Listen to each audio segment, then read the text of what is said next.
Bonjour à tous, c'est Jean-Luc Gros sur sa chaîne YouTube.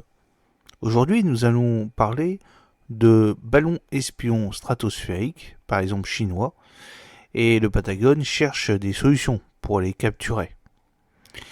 Historiquement délaissés en raison d'un manque de moyens pour y intervenir, la couche de l'atmosphère qui commence à 20 km d'altitude et qui s'étend jusqu'à la limite inférieure de l'espace extra-atmosphérique fixé à une hauteur de 100 km par la Fédération aéronautique internationale constitue un espace où tout est pratiquement permis puisqu'il n'est pas possible de le réglementer. Aussi, peut-être elle est une nouvelle source de menace, comme l'a souligné dans un colloque organisé dans l'armée de l'air et de l'espace au début de cette année. D'ailleurs, lors d'une récente audition au Sénat, son chef d'état-major, le général Stéphane Mille, a confirmé qu'une stratégie dédiée à ce que l'on appelle la très haute altitude, THA, allait être prochainement dévoilée.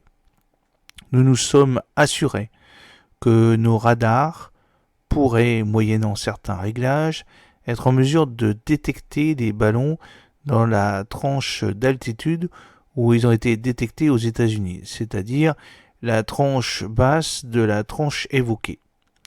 Nous n'avons pas de radar permettant d'observer ce qui se passe dans la partie haute de cette tranche. Nous sommes en capacité d'utiliser les mêmes moyens d'interception que les Américains, a-t-il expliqué. Le CMAE a ainsi fait référence à l'affaire qui mit les États-Unis en émoi en février dernier, quand un ballon stratosphérique chinois fut repéré alors qu'il survolait les sites sensibles américains, dont les bases de lancement de missiles balistiques stratégiques Minuteman III.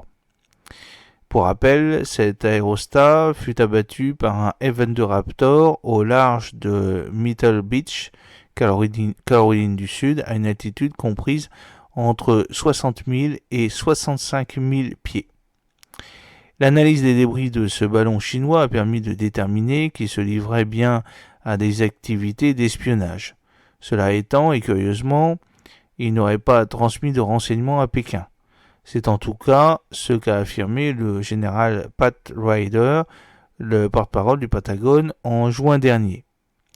Nous estimons qu'aujourd'hui, qu'il n'a pas collecté d'informations pendant qu'il traversait les États-Unis et les survolait, a-t-il enfin déclaré, avant de laisser entendre que les mesures prises par les forces américaines pour limiter l'éventuelle moisson de renseignements par ce ballon avaient certainement aidé. Cependant, il est apparu que l'aérostat en question était équipé de composants de fabrication américaine, ainsi que de systèmes chinois, fortement influencés par la technologie dérivée d'autres pays. Selon la Defense Intelligence Agency, la DIA, cela était, selon les analyses, sont toujours en cours.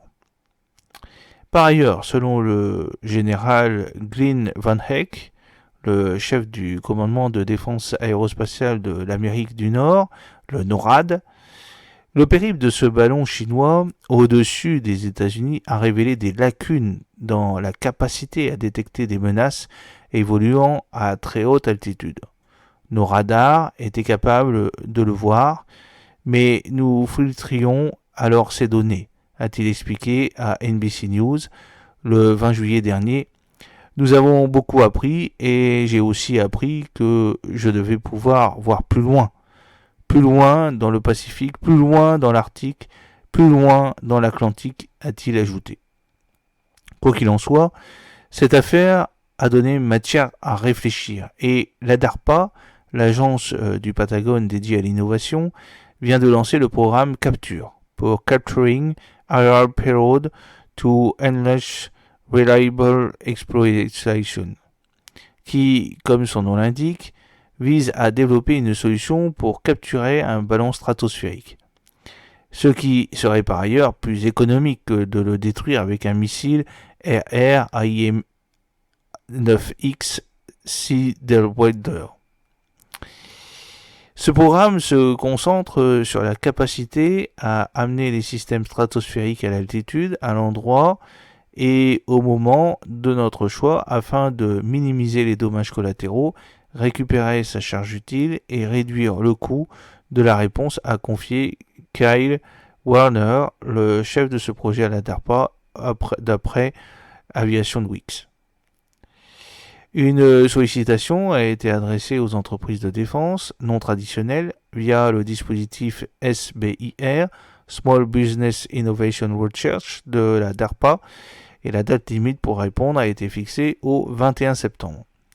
Ce qui suppose que les candidats potentiels auront plusieurs défis techniques à relever, puisqu'il s'agit d'imaginer une solution pour capturer des objets évoluant à des altitudes que seuls deux types d'avions militaires américains sont en mesure d'atteindre, à savoir le U-2 Dragonfly et le F-22 Raptor, et encore le plafond maximal de ce dernier est de 65 000 pieds.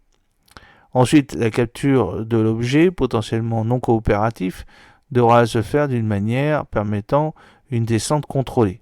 Cependant, le projet capture ne trouvera pas nécessairement une traduction opérationnelle, l'objectif étant surtout de faire émerger des concepts. La mission de la DARPA se concentre sur la suppression rapide des risques les plus compliqués faisant partie d'un problème spécifique, a rappelé Kyle Warner.